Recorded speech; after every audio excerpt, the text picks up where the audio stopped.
नमस्कार, capital TV का खास शो राहुल का अग्निपथ देख रहे हैं आप। मैं हूं आपके साथ पूजा। मोदी सर ने मानहानि मामले में राहुल गांधी की मुसीबतें कम नहीं हुई है, पर इसी बीच एक ऐसी मुसीबत सामने आ गई है जो राहुल गांधी के साथ साथ बड़े बड़े नेताओं को जेल की सैर करा सकता है और कर्नाटक चुनाव में हुई कांग्रेस की जीत के जश्न को मातम में बदल सकता है। जी हां, कांग्रेस पार्टी को झटका देने वाली बड़ी खबर ये सामने आई है कि कर्नाटक की अतिरिक्त मुख्य मेट्रोपॉलिटन मजिस्ट्रेट ने मानहानि के मामले में राहुल गांधी, कर्नाटक के मुख्यमंत्री सिद्धरामैया, उप मुख्यमंत्री डीके शिवकुमार और कर्नाटक प्रदेश कांग्रेस कमेटी को समन जारी किया है। यह समन कांग्रेस के झूठे आरोपों को लेकर जारी किया गया, जिसकी शिकायत बीजेपी के राज्य सचिव केशव प्रसाद ने की थी। दरअसल केपीसीसी ने कर्नाटक विधानसभा चुनाव से पहले 5 मई को अखबारों में प्रकाशित विज्ञापन में दावा किया था कि राज्य की तत्कालीन बीजेपी सरकार 40% कमीशन में लिप्त थी और उसने पिछले 4 वर्षों में 1.5 लाख करोड़ रुपए लूटे हैं और इसी झूठे आरोप पर एक्शन की अब बड़ी तैयारी है। तो आज इसी पे चर्चा करेंगे। बातचीत के लिए मेरे साथ स्टूडियो में मौजूद हैं कैपिटल टीवी के एग्जीक्यूटिव एडिटर राजीव जी, बहुत बहुत स्वागत है आपका। धन्यवाद। ये कांग्रेस के लिए कौन सी नई मुसीबत आ खड़ी हुई है? देखिए, कांग्रेस जहां है वहां मुसीबत है, क्योंकि जिस तरीके से लोगों को बरगलाने की कोशिश कांग्रेस इतने दिनों से कर रही थी, अब धीरे धीरे उसका भांडाफोड़ तो होना ही है। भारतीय जनता पार्टी या प्रधानमंत्री नरेंद्र मोदी हों या फिर अमित शाह हों, ये लोग भी आरोप लगाते हैं और जितने भी आरोप लगाए हैं उसके तथ्य के साथ सबूत सामने हैं। अगर अमित शाह पिछले कुछ अपने दौरों में बार बार कहते हैं कि कांग्रेस ने, जो पहले सरकार थी कांग्रेस की, उसने इतने घोटाले किए। पिछली जो कांग्रेस की सरकार यूपीए 1 और यूपीए 2 के थी, उसमें 12,000 करोड़ के घोटाले के सबूत सामने आए। कोल स्कैम हुआ, उसके बाद डीएमके के खिलाफ जो बात उन्होंने कही, उसमें भी जो घोटाले हुए थे 2G स्पेक्ट्रम में, उनके सबूत सरकार के पास भी है और कोर्ट में भी ये मामला चल रहा है। प्रधानमंत्री नरेंद्र मोदी भी वसूली की बात करते हैं, जॉब स्कैम की बात किए, रेट कार्ड की बात किए, वो सब सबूत सामने है। एफआईआर दर्ज हो चुका है, जांच हो रही है। लेकिन अगर आप बिना सिर पैर के आरोप लगाएंगे और फिर इसको चुनाव में इस्तेमाल करेंगे, एडवर्टीजमेंट करेंगे और प्रचार विज्ञापन करके आप एक एक तथ्य जो बताया गया है वो सारी झूठ है, तो मानहानि का केस तो चलेगा। और मानहानि का केस जो चला है उसमें मजिस्ट्रेट कोर्ट ने मान लिया है कि प्राइमा फेसी ये जो प्रमाण दिए गए हैं वो इन लोगों के खिलाफ सही है। यानी राहुल गांधी ने चुनावी कैंपेन में इसका इस्तेमाल किया। कर्नाटक में ही पिछले मोदी सर ने मामले में भी राहुल गांधी फंसे थे, जबकि उन्होंने कोलार में बोला था कि सारे मोदी चोर हैं। तो अब उन्होंने क्या बोला है कि 40% कमीशन भारतीय जनता पार्टी की सरकार के समय में लिए जाते थे, सब सारे टेंडर में। लेकिन अब मजिस्ट्रेट के सामने आपको बताना होगा कि कौन कौन से टेंडर थे जिसमें 40% कमीशन भारतीय जनता पार्टी की सरकार ली। और अब तो सरकार आपकी है, आप अपने सरकार से इन्वेस्टिगेशन कराएं, सरकारी स्तर पर यह बताएं और फिर एफआईआर दर्ज करके उसके सबूत मजिस्ट्रेट कोर्ट के सामने प्रस्तुत करें। तो क्या राहुल गांधी सबूत पेश कर पाएंगे? क्योंकि चुनाव के दौरान तो हमने देखा था कि ये 40% कमीशन का मुद्दा जोर शोर से उठाया गया, अखबारों में विज्ञापन तो छपाई, साथ ही हर किसी के ट्विटर के अकाउंट के जरिए भी कई सारे इस तरह के ट्वीट्स भी सामने आए थे। देखिए, इससे पहले जब राहुल गांधी ने अभियान चलाया और कांग्रेस ने एडवर्टीजमेंट जारी किया, उसके बाद चुनाव आयोग में भी शिकायत की गई थी। चुनाव आयोग ने भी इसके खिलाफ एक्शन लिया था, लेकिन चुनाव आयोग की अपनी सीमा है, वो एक न्यायिक बॉडी नहीं है, वो सिर्फ और सिर्फ चुनाव के मामलों में कोई एक्शन ले सकता है। तो इसीलिए चुनाव आयोग के बाद जो ये लगातार चलता रहा और ये भाषणों में अपने इसका इस्तेमाल किया कि 1.5 लाख करोड़ का घोटाला हुआ, 40% कमीशन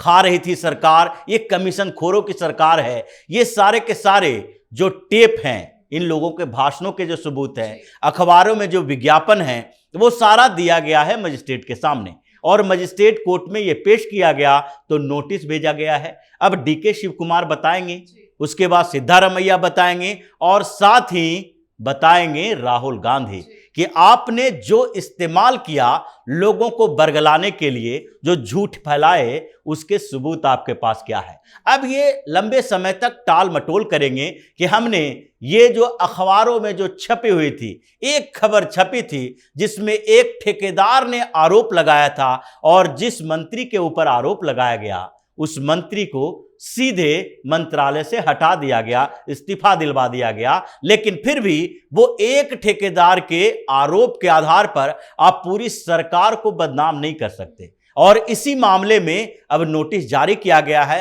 राहुल गांधी विदेश से आने वाले हैं, अमेरिका से हिंदुस्तान आएंगे और यहां पर फिर कोर्ट में पेश होंगे। लेकिन ये जो आदतन अपराधी की बात है जिसका जिक्र मोदी सरनेम मामले में कोर्ट में किया गया था कि एक अपराध होता है वो जो कि कभी गलती से हो गई हो और उसको रियलाइज हुआ तो उसने उस गलती को न दोहराने की शपथ ले ली, माफी मांग ली। लेकिन राहुल गांधी ऐसे शख्स हैं जो गलती नहीं करते बल्कि आदतन अपराधी हो गए हैं। वो बार बार एक ही अपराध को दोहराते हैं, चाहे सुप्रीम कोर्ट से फटकार हो या फिर लोअर कोर्ट से हो, और इसीलिए इनके खिलाफ 12 मानहानि के मामले चल रहे हैं। अब इसी बात को सुनकर मजिस्ट्रेट कोर्ट ने मानहानि के मामले में मैक्सिमम जो पनिशमेंट होता है 2 साल की सजा इनको दी थी। और ये जो मजिस्ट्रेट कोर्ट में पेश किया गया है ये भी क्रिमिनल डिफेमेशन है जिसको 499 और 500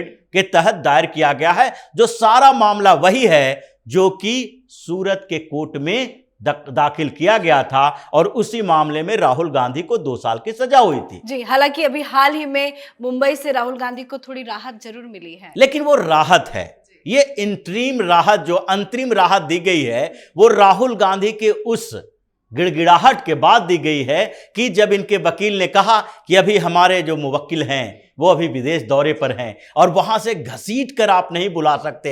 ऐसे ही वो कई परेशानियों से गुजर रहे हैं, सरकार के खिलाफ बातें कही गई वहां कि सरकार ने उनके ऊपर ऐसा ऐसा एक्शन लिया है और अभी विदेश दौरे पर हैं, कुछ समय के लिए राहत दे दीजिए। तो इसलिए 2 अगस्त तक राहत दे दी गई है, लेकिन इसमें ये मामला खत्म नहीं हुआ है। 2 अगस्त को फिर सुनवाई होगी, राहुल गांधी की पेशी होगी और उस मामले में भी राहुल गांधी फंसते नजर आ रहे हैं। खैर, ये पूरी कानूनी लड़ाई तो लंबी है, लेकिन जिस तरह से कांग्रेस पार्टी कमीशन का आरोप बीजेपी पर लगा रही है, लेकिन इन दिनों एक सुरजेवाला की खबर बहुत ज्यादा सामने आ रही है जिसमें वो एक मीटिंग में शामिल हो रहे हैं। ये क्या कर रहे हैं वहां पे? देखिए, ये जो मीटिंग में शामिल हुए सुरजेवाला, ये तो साफ तौर पर संकेत दे रहा है कि जो आरोप वहां पर सिर्फ भारतीय जनता पार्टी नहीं बल्कि कांग्रेस की पूर्व सहयोगी जिसे राहुल गांधी ने चीफ मिनिस्टर बनाया था, जिनको पता है राहुल गांधी सोनिया गांधी की हकीकत, एचडी कुमारस्वामी जेडीएस के नेता, पूर्व मुख्यमंत्री हैं, उन्होंने सबसे पहले सवाल उठाया कि ये जो बृहत मंगलुरु जो नगर पालिका परिषद की बैठक हुई उसमें सुरजेवाला क्या कर रहे थे। वहां पर सारे बड़े अधिकारी थे, आईएएस ऑफिसर आए हुए थे, पार्टी के नेता थे, डिप्टी सीएम डीके शिव कुमार थे जो अर्बन डेवलपमेंट मिनिस्टर भी हैं, और ये सारे के बीच में सुरजेवाला को भेजा गया। यानी कि ये सरकार कर्नाटक की है जो 10 जनपद से चल रही है। अब 10 जनपद से चलाने का मतलब यह है कि 10 जनपद का डायरेक्शन कि अब कर्नाटक में हमारी सरकार बनी है और जो डील हुआ है कर्नाटक में सरकार बनाने के लिए सिद्धारमैया और डीके शिव कुमार के साथ, जो बातें चल रही थी पहले कि अभी कांग्रेस का जो फंड है वो पूरी तरीके से खत्म हो चुका है, अभी चंदा मिल नहीं रहा है, इलेक्शन बॉन्ड कोई उनका खरीदता नहीं है, खरीदारों की कमी है, क्योंकि जो बिजनेस घराने हैं अगर पिछले लगातार चुनावों के नतीजों के पहले देखेंगे तो सबसे ज्यादा सटीक जो अनुमान होता है वो सट्टा बाजार का होता है।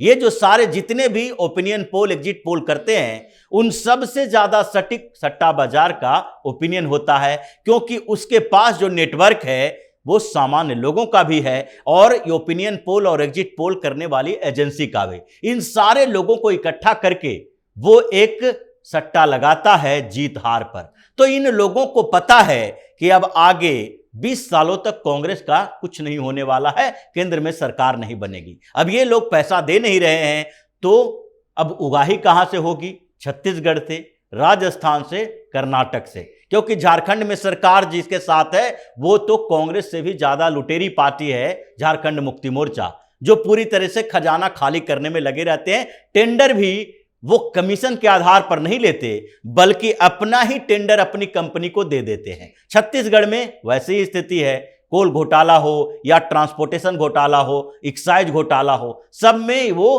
पैसा भेज रहे हैं केंद्र में, यानी कि राहुल गांधी सोनिया गांधी के पास, जिसके ऊपर आरोप भी लगा है कि अब भूपेश बघेल जो हैं सोनिया गांधी के एटीएम बने हुए हैं। अब कर्नाटक में इससे उलट तो होगा नहीं।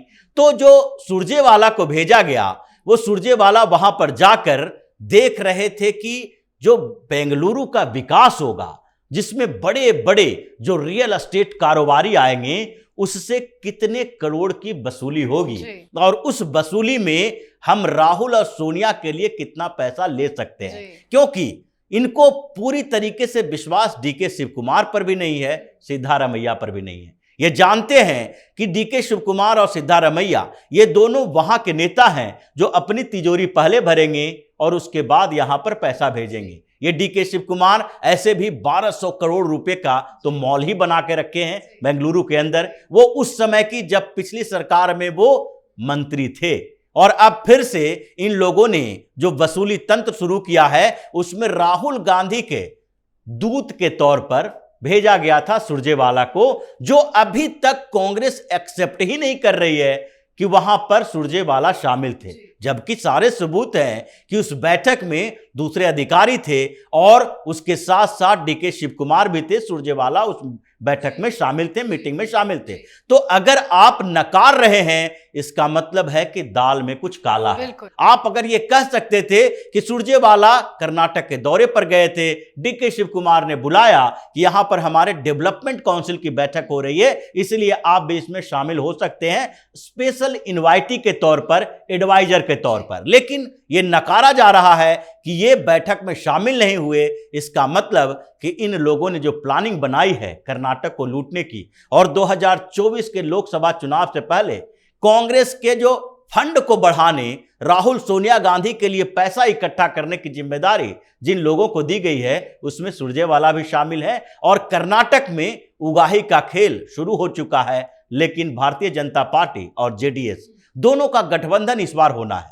अब दोनों एक साथ मिलकर इनके उन कामों को निगरानी कर रही है, क्योंकि भारतीय जनता पार्टी की भी सरकार रही, इससे पहले जेडीएस जो कांग्रेस की पार्टनर थी, एचडी कुमारस्वामी मुख्यमंत्री रहे। तो ये लोग जानते हैं कि कहां कहां किन किन क्षेत्रों में कांग्रेस उगाही कर सकती है, और इसलिए नजर है ईडी और सीबीआई को लगाया जाएगा कि अगर कहीं भी कोई गड़बड़ी होती है तो इन दो बड़े नेता तो कर्नाटक के हैं, और तीसरे जो राहुल गांधी हैं जो वसूली करवा रहे हैं, इन तीनों को पकड़ के जेल के अंदर डालो, तभी इन लोगों का सही इलाज हो सकता है। बिल्कुल बिल्कुल, बहुत बहुत धन्यवाद समझाने के लिए। धन्यवाद। तो एक तरफ मुंबई उच्च न्यायालय ने राहुल गांधी को मोदी सरनेम मानहानि मामले में अदालत के समक्ष व्यक्तिगत रूप से पेश होने से मिली अंतरिम राहत की अवधि को 2 अगस्त तक बढ़ाकर थोड़ी सी राहत दे दी है, पर 40% कमीशन वाली बीजेपी सरकार का विज्ञापन छपवाकर अब कांग्रेस पार्टी बुरी तरह से फंस गई है, और एक साथ कांग्रेस के बड़े बड़े नेता रडार पर आ गए हैं, जिससे बचना अब कांग्रेस पार्टी के लिए काफी मुश्किल होने वाला है। आप अपनी राय कमेंट करके जरूर लिखिए। देखते रहिए कैपिटल टीवी। नमस्कार।